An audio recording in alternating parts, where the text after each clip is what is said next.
आज हम लोग डिस्कस करेंगे क्लास 12th बायोलॉजी का ह्यूमन रिप्रोडक्शन का 4th वीडियो है ये। इसमें हम लोग डिस्कस करेंगे सेमिनिफेरस ट्यूब्यूल्स के बारे में। अच्छा, सेमिनिफेरस ट्यूब्यूल्स क्या होते हैं इसके बारे में हम लोग प्रीवियस वीडियो में पढ़ चुके हैं। ये टेस्टिस का जो स्ट्रक्चर होता है, हम लोग टेस्टिस के इंटरनल स्ट्रक्चर को मॉडिफाई करते हैं। जब टेस्टिस उसको हम लोग उसका सेक्शन करते हैं तो उसमें सेमिनिफेरस ट्यूब्यूल्स आते हैं। उसमें एक स्ट्रक्चर आता है सेमिनिफेरस ट्यूब्यूल्स, जो कि जहाँ पर स्पर्म फॉर्मेशन होता है। मेनली टेस्टिस के अंदर होता है स्पर्म फॉर्मेशन। अच्छा, टेस्टिस के अंदर टेस्टिस में होता है स्पर्म फॉर्मेशन। टेस्टिस के अंदर जो सेमिनिफेरस ट्यूब्यूल्स होते हैं वहाँ पर स्पर्म फॉर्मेशन होता है। मेनली देखा जाए तो टेस्टिस के अंदर इस पर कहाँ पे होता है सेमिनिफेरस ट्यूब्यूल्स में। अब जो सेमिनिफेरस ट्यूब्यूल्स होते हैं इनमें सेमिनिफेरस ट्यूब्यूल्स के बारे में तो हम लोग डिस्कस करेंगे। और सेमिनिफेरस ट्यूब्यूल्स क्या करते हैं स्पर्म फॉर्मेशन में और स्पर्म मैच्योरेशन में बहुत हेल्प करते हैं। इसके बारे में लास्ट वीडियो में डिस्कस कर चुके हैं। टेस्टिस का जो स्ट्रक्चर उसको मॉडिफाई करके देखेंगे तो उसमें जो सेक्शन कर देंगे टेस्टिस का, तो उसमें सेमिनिफेरस ट्यूब्यूल आता है, रेटेड टेस्टिस आता है, वासाई फ्रेंचिया आता है।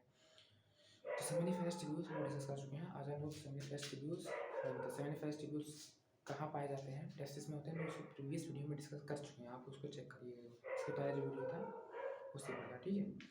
अच्छा, आज हम लोग सेमिनिफेरस ट्यूब्यूल्स के बारे में जानेंगे। सेमिनिफेरस ट्यूब्यूल्स जो होते हैं वो मेनली दो तरह के सेल्स से क्या होते हैं, लाइंड होते हैं। मतलब इनके सेमिनिफेरस ट्यूब्यूल्स का फर्दर हम लोग मॉडिफाई करेंगे, उसको माइक्रोस्कोप से देखेंगे जब उसका सेक्शन करेंगे सेमिनिफेरस ट्यूब्यूल्स का। उसमें तो हमको दो तरह के सेल्स मिलेंगे, मेल जर्म सेल या जिन्हें हम लोग स्पर्मेटोगोनिया कहते हैं, और दूसरा होता है सर्टोली सेल्स। अब जो ये मेल जर्म सेल्स होते हैं जिन्हें हम लोग स्पर्मेटोगोनिया कहते हैं, यही फर्दर मॉडिफाई होके क्या बनाते हैं, यही मतलब स्पर्मेटोगोनिया जो होता है, जो मेल जर्म सेल होता है, यही मॉडिफाई होकर आगे चल के स्पर्म बन जाता है, ठीक है, स्पर्म बन जाता है, जिन्हें लोग शुक्राणु बोलते हैं हिंदी में। और सर्टोली सेल्स जो होते हैं इन्हें, ये जो सर्टोली सेल्स होते हैं ये स्पर्म्स का के मेचुरेशन में बहुत हेल्प करते हैं, या रख रखाव की तरह से हम लोग बोल सकते हैं, उसमें बहुत ज़्यादा हेल्प करते हैं स्पर्म के मेचुरेशन में। सर्टोली सेल्स है जिन्हें लोग नर्स सेल्स भी बोलते हैं या सस्टेनकुलर सेल्स भी बोलते हैं इन्हें। अच्छा, सस्टेनकुलर जो वर्ड कैसे बना है, सस्टेन, आपने सुना सस्टेनेबल डेवलपमेंट, आपने जरूर सुना होगा, सतत विकास।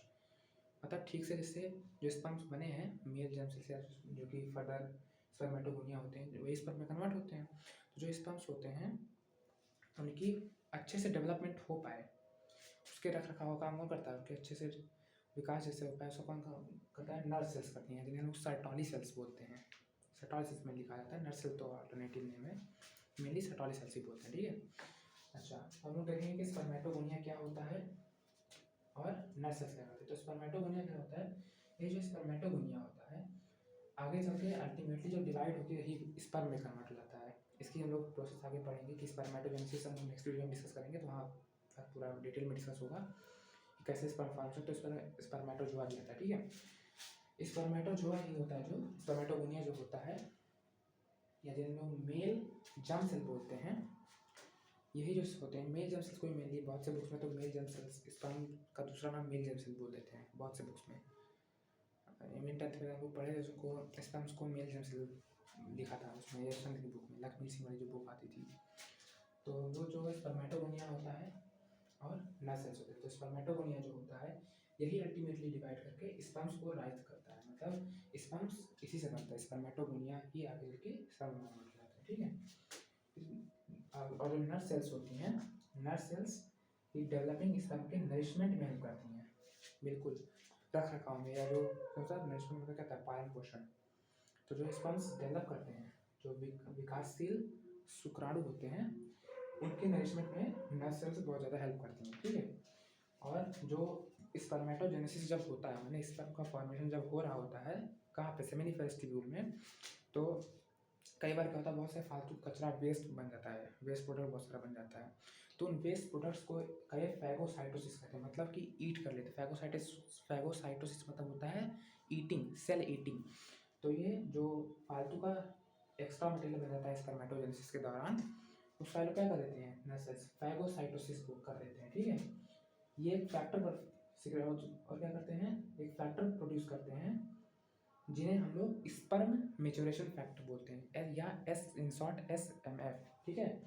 जो कि स्पर्म मैच्योरेशन में बहुत ज़्यादा हेल्प करते हैं। मतलब स्पर्म के जैसे स्पर्म और अच्छे से डेवलप कर पाए और अच्छे से मैच्योर हो पाए उसमें बहुत ज़्यादा हेल्प करते हैं ये स्पर्म मैच्योरेशन फैक्टर। ये एबीपी में आते हैं, मतलब एंड्रोजन बाइंडिंग प्रोटीन सीक्रेट करते हैं जो कि आगे चल के एंड्रोजन से बाइंड करता है। ठीक है। अच्छा, अब हम नेक्स्ट डिस्कस करेंगे। जैसे जब मेल रिप्रोडक्टिव सिस्टम डिस्कस करना स्टार्ट किया था, सबसे पहले हमने क्या डिस्कस किया, टेस्टिस डिस्कस किया था जो प्राइमरी सेक्स ऑर्गन होता है। फिर हमने जो मेल एक्सेसरी डक्ट होता है उसको डिस्कस किया था, रेटेड टेस्टिस, वासाई फ्रेंच या ये सब क्या होता है हमने डिस्कस किया था। एपिडिडाइडिमिस क्या होता है। आज हम लोग तो रेटेड टेस्टिस या वासाई फ्रेंच में तो टेस्टिस भी आता था मेल रिप्रोडक्टिव में, प्राइमरी सेक्स ऑर्गन में टेस्टिस आता था। टेस्टिस हमने सब डिस्कस कर लिया। और अब फिर हम लोग डिस्कस करेंगे क्या आता है, मेल एक्सेसरी ग्लैंड आता है जिसमें बल्बोइरेथ्रल ग्लैंड, सेमाइनल वेसिकल्स और प्रोस्टेट ग्लैंड आते हैं। ठीक है। और जो आगे चल के हम लोग और मतलब इसी वीडियो में ही हम लोग एक्सटर्नल जेनिटलिया भी डिस्कस करेंगे, पेनिस और स्क्रोटम। ठीक है। इससे पहले हम लोग मेल एक्सेसरी ग्लैंड्स को डिस्कस कर लेते हैं। ठीक। तो मेल एक्सेसरी ग्लैंड्स होते हैं, इनमें सेमाइनल वेसिकल, प्रोस्टेट ग्लैंड और बल्बोइरेथ्रल ग्लैंड आते हैं। ठीक।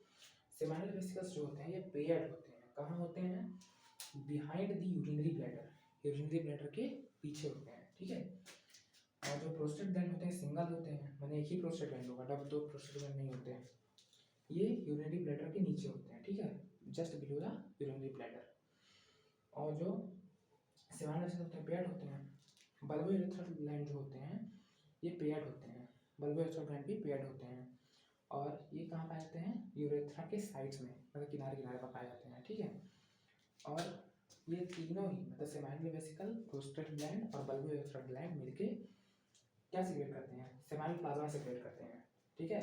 जिनमें क्या ये सब चीज़ें, जिनमें जो सेमाइनल वेसिकल होता है ये तीनों ही मिलके क्या सीक्रेट करते हैं, सेमाइनल वेसिकल, प्रोस्टेट ग्लैंड और बल्बोइरेथ्रल ग्लैंड मिलके सेमाइनल प्लाज्मा सीक्रेट करते हैं, जिनमें फ्रक्टोज होता है, एंजाइम्स होते हैं, प्रोस्टाग्लैंडिन्स होते हैं, कैल्शियम और सर्टेन एंजाइम्स होते हैं और म्यूकस होते हैं। तो जो फ्रक्टोज, एंजाइम और प्रोस्टाग्लैंडिन्स होते हैं, फ्रक्टोज एक तरह का एंजाइम तो है, प्रोस्टाग्लैंडिन्स जो होते हैं ये सेमाइनल वेसिकल्स के द्वारा सीक्रेट किए जाते हैं। ठीक है। जो प्रोस्टेट ग्लैंड होता है वो कैल्शियम और सर्टेन एंजाइम्स को सीक्रेट करता है। जो बल्बोइरेथ्रल ग्लैंड होता है वो म्यूकस सीक्रेट करता है जो कि पेनिस के लुब्रिकेशन में बहुत ज़्यादा हेल्प करता है। ठीक है। जो जब तो उसमें जब मेल और फीमेल का कॉपुलेशन होता है तो उसमें जो स्पर्म बाहर आता है, मतलब जो फ्लूइड बाहर आता है, वो केवल उसमें स्पर्म नहीं होते, उसमें सेमाइनल प्लाज्मा भी होता है। स्पर्म होता है और सेमाइनल प्लाज्मा, जिसे हम लोग क्या बोलते हैं, सीमन बोलते हैं। तो स्पर्म होता है और सेमाइनल प्लाज्मा में ये सारी चीज़ें आती हैं। सेमाइनल प्लाज्मा में ये सेमाइनल प्लाज्मा में ये सब आता है, फ्रक्टोज एंजाइम, मतलब लिखा भी मैंने, सीमन क्या सीक्रेट करता है, सीमन में क्या क्या होता है, स्पर्म और सेमाइनल प्लाज्मा होता है। ठीक है। और इसमें सेमाइनल प्लाज्मा में फ्रक्टोज एंजाइम एक्चुअली इनका सब जानना चाहिए आप, बेसिक चीज़ है। Fructose enzyme usually rape cases में टेस्ट किया जाता है कि अगर वहाँ पे किसी का मान किसी फीमेल का रेप होता है, जब मतलब जो गंदे लोग होते हैं करते थे, जो बहुत से गंदे लोग सोसाइटी में हमारे, तो उसमें वेपन के वजाइना से उस फ्लूइड को निकाल के देखा जाता है वहाँ पे कि उसमें फ्रक्टोज है कि नहीं। अगर फ्रक्टोज होता तो माना जाता है कि रेप केस हुआ होगा इनका, तो इसलिए उसमें टेस्ट किया जाता है। फ्रक्टोज को मैंने टेस्ट करते हैं सेमाइनल वेसिकल्स में, मैंने फ्रक्टोज को मैंने टेस्ट किया जाता है, उससे पता चल जाता है कि किसी महिला का रेप हुआ है कि नहीं। ठीक है। और कैल्शियम और सर्टेन एंजाइम्स प्रोस्टेट ग्लैंड में होते हैं, प्रोस्टेट ग्लैंड का सीक्रेट करते हैं कैल्शियम और सेमाइनल प्लाज्मा में ये तीनों मिलकर सीक्रेट करते हैं, सेमाइनल वेसिकल, प्रोस्टेट ग्लैंड और बल्बोइरेथ्रल ग्लैंड। ठीक है। जिसमें फ्रक्टोज एंजाइम होता है, प्रोस्टाग्लैंडिन्स होते हैं जो कि सेमाइनल वेसिकल सीक्रेट करते हैं, प्रोस्टेट ग्लैंड किसको सीक्रेट करते हैं, कैल्शियम को, और जो बाकी अदर एंजाइम्स होते हैं उनको, और जो बल्बोइरेथ्रल ग्लैंड्स होते हैं ये म्यूकस सीक्रेट करते हैं जो कि पेनिस के लुब्रिकेशन में हेल्प करता है। एक्चुअली जब कॉपुलेशन होता है मेल और फीमेल के बीच में, जब सेक्सुअल इंटरकोर्स होता है मेल और फीमेल के बीच में, तो उसमें जो पेनिस वाला एरिया जहाँ जिसके जो कि कॉमन पॉइंट होता है स्पर्म और यूरिन दोनों के लिए, तो उस एरिया से वहाँ पहले म्यूकस सीक्रेट कर देते हैं बल्बोइरेथ्रल ग्लैंड्स, जिससे कि स्पर्म्स जो आए, जो सीमेन आए वहाँ से, उसका मूवमेंट वहाँ से बहुत स्मूथ हो, इसीलिए वहाँ पर म्यूकस सीक्रेट करता है, जो कि इसे यहाँ पे लिखा है कि म्यूकस क्या करता है, जो कि म्यूकस बल्बोरेटरी ग्लैंड के द्वारा सीक्रेट किया जाता है। ये पेनिस के लुब्रिकेशन में बहुत हेल्प करता है, लुब्रिकेशन ऑफ पेनिस में बहुत हेल्प करता है। ठीक है, बाकी हम अभी थोड़ा इसमें एक्सटर्नल जेनिटलिया, स्क्रोटम और पेनिस भी डिस्कस करेंगे। ठीक है,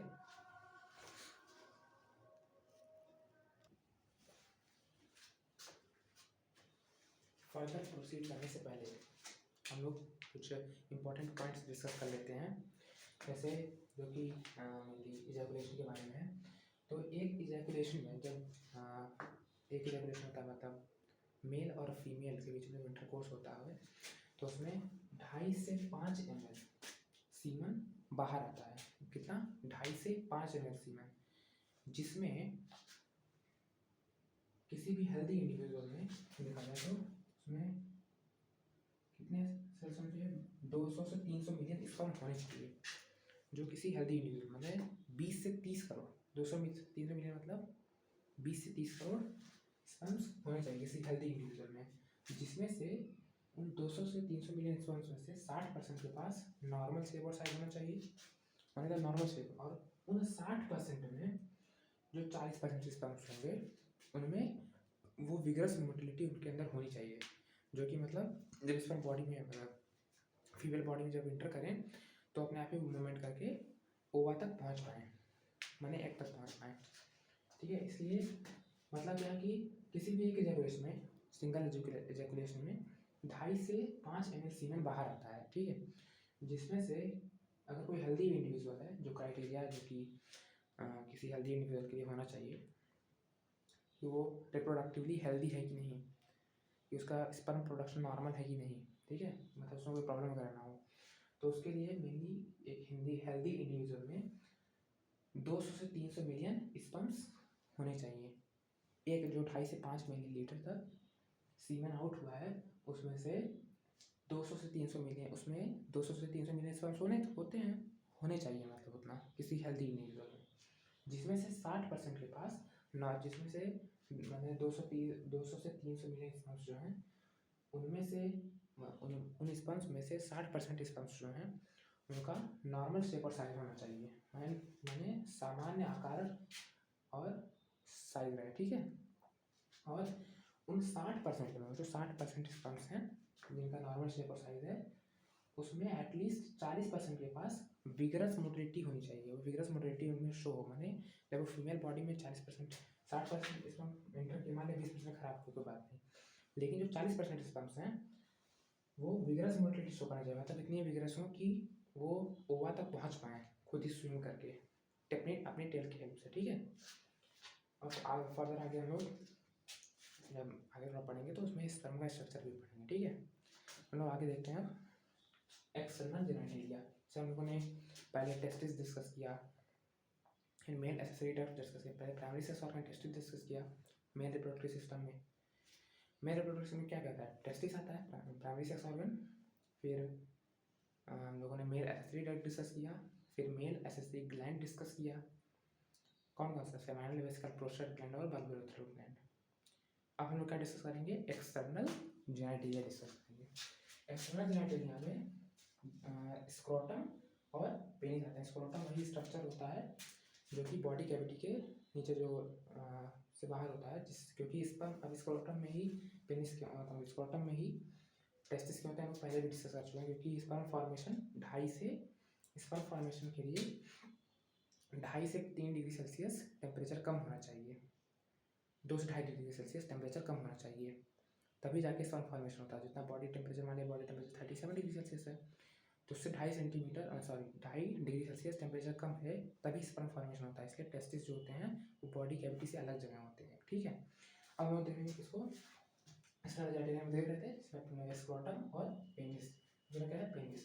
पेनिस क्या होता है? कॉपीलेटरी स्ट्रक्चर होता है जिसमें इरेक्टाइल टिश्यूज होते हैं। ठीक है, विच इनेबल्स दी जो कि इनेबल करते हैं इनलार्जमेंट और एंड इरेक्शन ऑफ पेनिस को, माने जब बिल्कुल तब उसमें तो उसके पहले ही पेनिस जो इरेक्ट हो जाता है।